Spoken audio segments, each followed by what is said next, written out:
What's going on, guys, and welcome back to another episode of the German Bear Podcast. And today I want to talk about the question if the Chicago Bears did enough to surround Justin Fields with offensive talent in order for him to have a breakout 2023 season and secure the franchise quarterback spot for many, many years.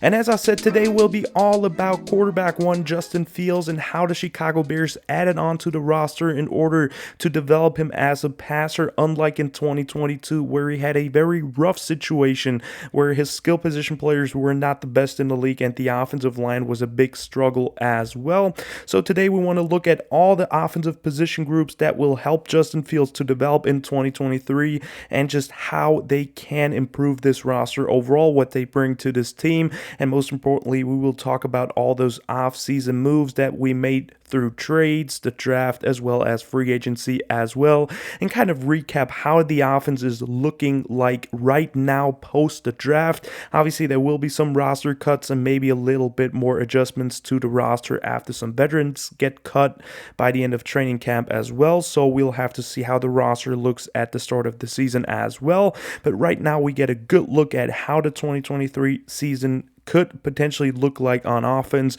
and I think that's a very intriguing and interesting topic to talk about.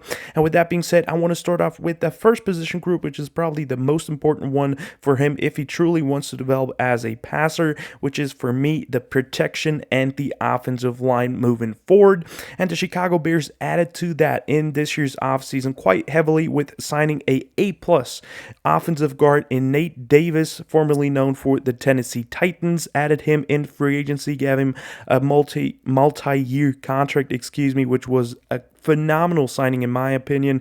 Great guy in the run game, but also a lockdown guy as a pass protector. So love this signing. And then the Chicago Bears also spent their first pick in this year's draft, pick number 10, on Darnell Wright, right tackle from Tennessee, which was also an A-plus draft pick in my opinion. So you secured that whole right side of the offensive line. Make sure that Justin Fields is protected from this standpoint. I think Darnell Wright is the best pass protector of the entire 2023 draft class and has so much upside still left in his tank. So I think that's just phenomenal to have him. Like I said, Nate Davis, still a young player that even has some upside, but is a well-developed player in his own right so far too. And then you have the left side with Braxton Jones, who learned for 1 year, former 5th-round pick in 2022, had a outstanding season at left tackle for a rookie, and now after 1 year under his belt, still will have another training camp to develop as well in this entire offseason. So I expect big things from him as well at left tackle. At left guard, probably it's projected Tevin Jenkins at the moment. Him moving on from right guard to left guard, I think that shouldn't be too much of a switch for him, but I would love for him to finally have a position where he sticks at. So hopefully it will be left guard, but he was phenomenal last year, the best offensive lineman we had with Braxton Jones definitely. And then at center, which is a bit more of a question mark at the moment, they list on several sites as well Cody Whitehair so far, who obviously had experience before. He had some snapping issues, but for me, Cody Whitehair is probably the biggest leader that you have, the big veteran presence, which is super important to any offense. And I think he's still a very effective player in the run game. And what's so good is that you can hide his difficulties at the moment with his pass protection, somewhat best at the center's position. So I think he would be a good fit there to keep the leader position, to keep a good run blocker, and I mean, he's a functional pass protector at this point as well, but like I said, you can hide him more at the center position, which is the big benefit, and you still have also Lucas Patrick as a backup / potential starter at center as well, who is a solid player.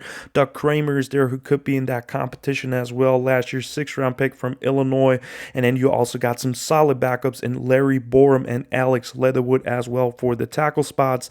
Not phenomenal players, but overall, I think the offensive line improved massively, especially with, like I said, 2 big additions in Nate Davis and Darnell Wright, which should help Justin Fields to have a way better season as a passer as well. Plus, they're pretty effective in the run game too, so Justin Fields' legs won't get hurt that much as well, or his production with his legs won't be that bad either in 2023. And with that, we want to move on to the second big important position for Justin Fields' abilities as a passer, which is the wide receiver position. And this is probably the most improved position group from 2022 to 2023. The Bears made a big splash trade, trading the first overall pick and got DJ Moore in that deal from the Carolina Panthers. With DJ Moore, you have a true wide receiver one under your belt, which is so important for Justin Fields too. To just have a true number one target that he can trust. If you want to see more information and an in-depth breakdown of DJ Moore, you can feel free to check out my film room episode on him as well, which was super fun to break down his game film. But DJ Moore, love the player, love the addition, still a young guy that will be here for many, many years, and he will take over as a wide receiver one immediately, and which is so great as well with him. The big benefit is that you have now guys like Darnell Mooney behind him, Chase Claypool as well, that can benefit from the attention that DJ Moore will generate by defenses. So Chase Claypool for me is not a bad trade. Was pick number 32 a bit too high for him? Maybe, I agree with that. But for me, Chase Claypool, last year's version that we saw in the Bears offense is nothing that he will be in 2023, because first of all, he had to learn the playbook mid-season, had no connection with Justin Fields on the field whatsoever as well, which is so tough as well, and just played a couple of games for the Bears. So I expect a very much different Chase Claypool as a big slot player for the Chicago Bears in 2023. That would be a very, in my opinion, productive player as well for the Bears, and a great target for Justin Fields to get. So just everybody calm down a bit with Chase Claypool, not judge that trade too early, because he could have a big season in 2023 too. And then probably my favorite wide receiver in the entire NFL, Darnell Mooney. Love him, former 5th-round pick of 2020. I think he's such a talented wide receiver too, one of the best wide receiver twos in the league. He is an elite route runner, has great hands, and overall I think, like I said, now with DJ Moore having all the attention by opposing defenses, I think Darnell Mooney will get better one-on-one situations against weaker corners, and he's a guy that definitely will benefit from that DJ Moore trade as well. And then some other additions that the Chicago Bears made. The biggest one for me in the draft obviously is Tyler Scott at the receiver position. 4th-round pick, is a guy that could have gone way earlier, and he's just an explosive freak that will take the top of the defense. I think he can be a 3-level attacking player in the future in short, intermediate, and deep routes. I think he will succeed in the future. Not yet. He still needs to develop and learn the position a bit more after switching from the running back spot 3 years ago to wide receiver. So he's still a bit raw, but he already had some insanely good ran, deep routes, really good breaks at the top of the route. He just needs to get more consistent with it. But he's a phenomenal wide receiver for right away for the Bears, and will be such a fun player that will be used in certain situations, and I'm almost certain, 100% sure, that he will have some big plays that will amaze everybody of us Bears fans. And then you also got a pretty good depth at the position right now as well. You still got EQ St. Brown and Dante Pettis, 2 players that were here last year as well. Same for Velus Jones Jr., former 3rd-round pick by the Bears in 2022. So you got 3 wide receivers that were on the roster already last year that have experience even starting, because the receivers position was so weak last year. But those players can step in right away, and they just know the system. They have somewhat of a connection with Justin Fields and will be just good backups. Obviously, they would be not good starters, but for backups, I would definitely take them, and it's just a really great fit for the Chicago Bears at the moment. And for Velus Jones Jr., I think he's a player that's still developing and could show some really good things as a wide receiver 5 potentially immediately in 2023 as well. So I'm still not having lost all the hope for him, but he definitely needs to show something in this year's training camp. But down the stretch, he definitely had some nicer plays on offense as well. And with that being said, we want to move on to the tight end position, which is a pretty interesting one as well. I think Cole Kmet is definitely tight end 1 and had a phenomenal 2023 season with, was it 6 or 7 total touchdowns in that year. Really developed a nice connection with Justin Fields in game down the stretch late in the season as well, and I think he's only continuing that performance in 2023 and will get better and better and better, and I'm just so excited what he's going to do in 2023. But the Chicago Bears and Ryan Poles also made sure that 12 personnels will be fun in 2023 as well, with signing former Packer Robert Tonyan to to a one-year deal as well. I really love Robert Tonyan and his ability, what he can bring to this offense.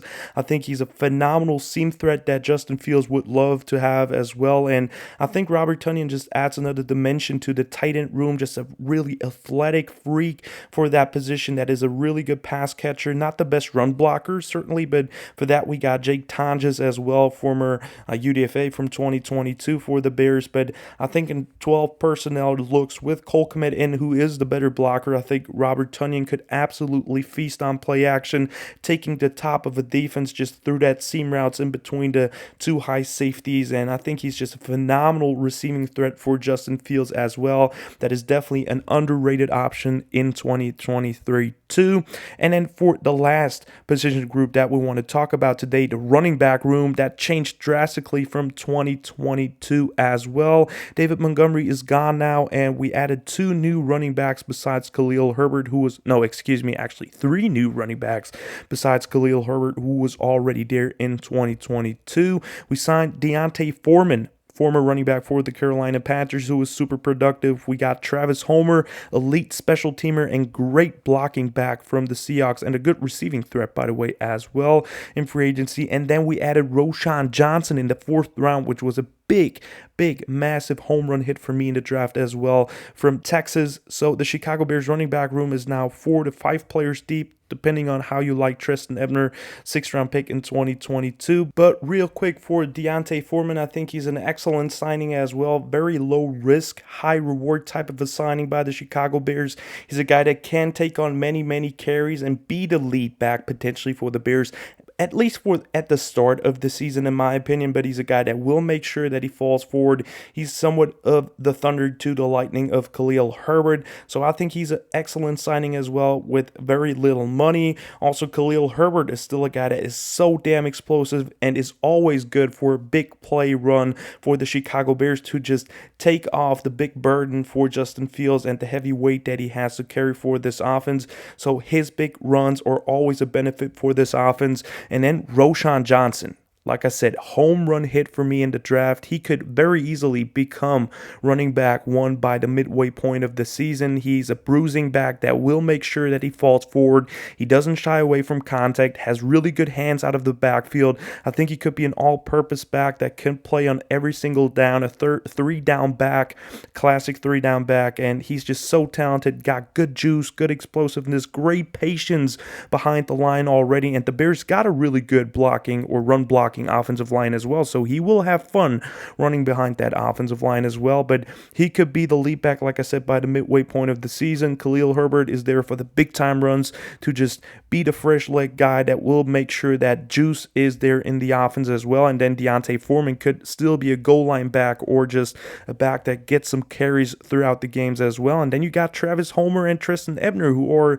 some solid special teamers as well that could see some playing time too. So for me overall at the moment, you got a really good 5 running back rotation with players with huge, tremendous upside and some players that already proved to be a big part of this offense in 2023 as well, according to their 2022 performances. So overall, I think the running back room definitely increased from 2022. We got even more depth than we had already, and I think we added some outstanding talent there too, which is so important for the quarterback position as well. Just guys that they can trust, that they can give the ball, and they will get a couple of yards for some easy first downs as well. So overall, for the question, did the Chicago Bears do enough in 2023 to secure Justin Fields' job and make sure that he develops as a passer? And for me, honestly, at the moment, we can't totally judge that yet and can definitely say, yes, he definitely did enough, Ryan Poles, for Justin Fields to develop. But on paper, it definitely looks like a much improved roster. You add really good wide receiver talent in DJ Moore. Also got a great receiver in Tyler Scott. You got Darnell Wright, a protector of the future at the right tackle spot. Nate Davis. You added 2 really good offensive linemen with those 2 guys. You added depth to the tight end position with a really good pass catching tight end and Robert Tonyan, and you added to a really good running back rotation even more talent with Deontay Foreman, Roschon Johnson, and Travis Homer. So I think overall Ryan Poles did a phenomenal job by adding in all 3 phases, through trade, through free agency and through the draft to the Chicago Bears offense. And I think Justin Fields is set up for a very successful and much improved season in 2023 than it was in 2022. And I think we can be all excited for many incredible plays by Justin Fields and this Bears offense. It should be way more explosive. I think Luke Getsy will be happy as well because he can open the playbook a bit more as well, and he can adjust to tons of great new players as well. And for me personally, I just can't wait and see what this Bears offense is about to do next season. But with that being said, that's the end of the episode, guys. I hope you've enjoyed it. Definitely let me know in the comments down below what you think of Ryan Poles' additions this offseason to the Bears offense. Like and subscribe if you liked the video. Check out Instagram and Twitter if you want to as well. And as always, guys, bear down.